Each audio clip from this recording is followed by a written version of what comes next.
مفتی صاحب، ریحان بھائی کیلاش پور سے پوچھتے ہیں، بے زبان جانور کو بلا وجہ مارنا پیٹنا کیسا ہے؟ حضور اکرم صلی اللہ علیہ وسلم جہاں انسانوں کے لیے رحمت بن کر آئے ہیں، وہیں اللہ کے رسول صلی اللہ علیہ وسلم جانوروں کے لیے بھی باعث رحمت ہیں۔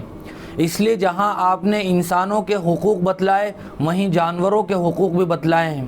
اللہ کے رسول صلی اللہ علیہ وسلم نے جانوروں کے ساتھ حسن سلوک کی تاکید کی ہے، اور اس پر کئی واقعات احادیث میں منقول ہے کہ ایک بار حضور اکرم صلی اللہ علیہ وسلم نے ارشاد فرمایا کہ کوئی بدکار عورت گزر رہی تھی کسی کنویں کے قریب سے، وہاں کوئی کتا پیاس کی شدت کی وجہ سے ہانپ رہا تھا، اور کنویں پر کوئی ایسی چیز ڈول وغیرہ موجود نہیں تھی کہ جس کے ذریعے سے پانی نکالا جا سکے۔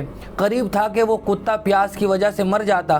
اس عورت نے ترس کھا کر اپنے پاؤں سے چمڑے کا موزہ نکالا اور اپنے دامن سے اس کو باندھا، کنویں سے پانی نکال کر اس کتے کو پلایا۔ حضور اکرم صلی اللہ علیہ وسلم فرماتے ہیں کہ اس بدکار عورت کی اس عمل کی وجہ سے بخشش ہو گئی۔ اور ایک دوسرا واقعہ بیان فرمایا کہ ایک عورت نے بلی پال رکھی تھی، وہ اس کو نہ کھلاتی تھی نہ پلاتی تھی، اور نہ ہی اس کو چھوڑتی تھی کہ بلی خود اپنے کھانے پینے کا انتظام کر سکے۔ اللہ کے رسول صلی اللہ علیہ وسلم نے فرمایا کہ اس حرکت کی وجہ سے اس عورت کو عذاب دیا گیا۔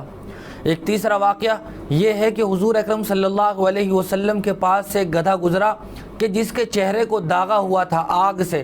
حضور اکرم صلی اللہ علیہ وسلم نے فرمایا کہ لعنت ہو اس شخص پر جس نے اس کو داغا ہے۔